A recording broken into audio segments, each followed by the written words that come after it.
لوگوں کا کہنا ہے، لیکن میرا کہنا اور علماء کرام کا کہنا ایک دوسری بات ہے، اور وہ ایک الگ بات ہے۔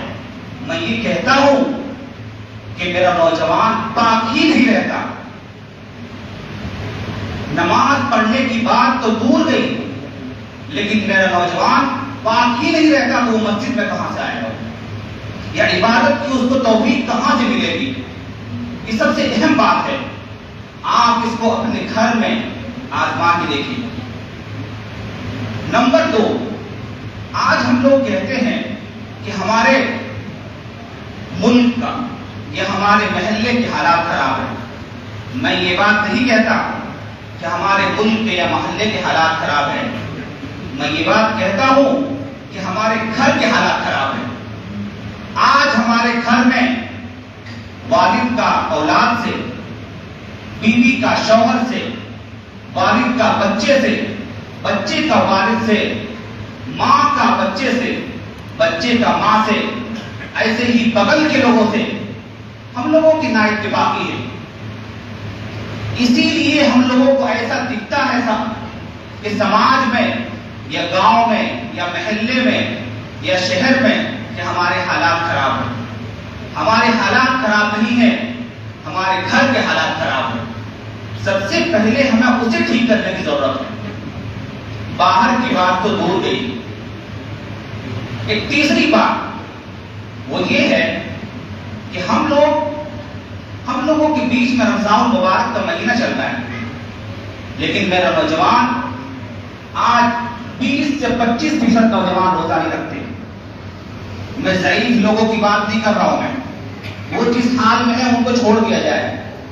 وہ تو اس بات کے لیے ڈرتے رہتے ہیں برابر کہ کہیں مجھ سے کوئی غلطی نہیں ہو جائے، لیکن میرا نوجوان آج انتہائی بدتمیزی کے ساتھ اور بے شرمی کے ساتھ، یعنی کھڑے ہو کے ہوٹلوں میں پانی پیتا ہوا، چائے پیتا ہوا، سگریٹ پیتا ہوا، نشے کی چیز استعمال کرتا ہوا آپ دیکھ سکتے ہیں۔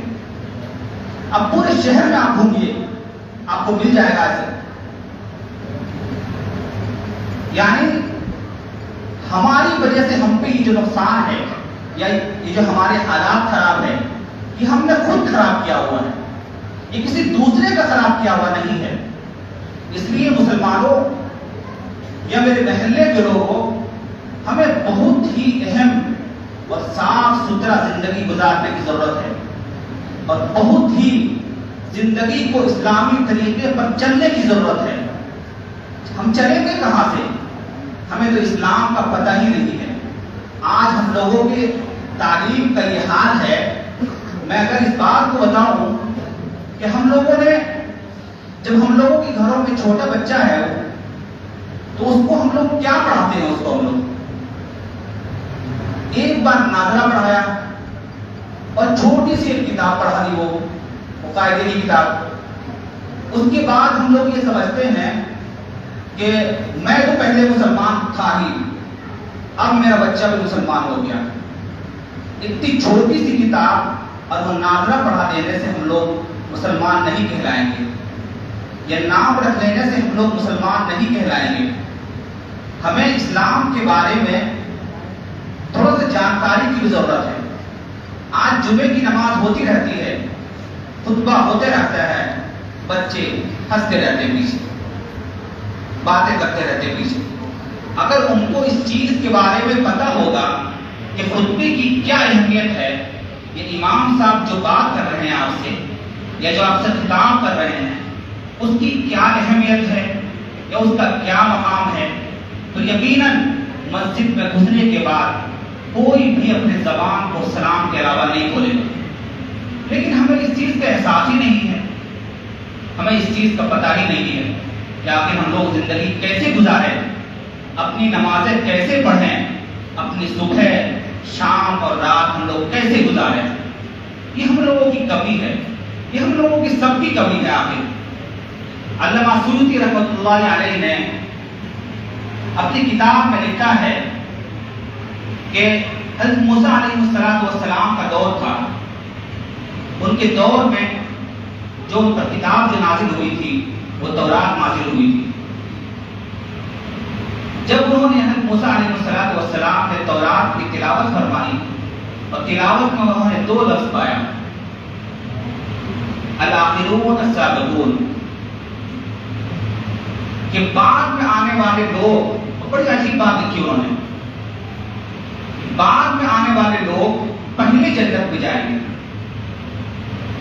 بالآخر ایسا کیوں ہوگا کہ بعد میں آنے والے لوگ بعد میں جنت میں جائیں گے؟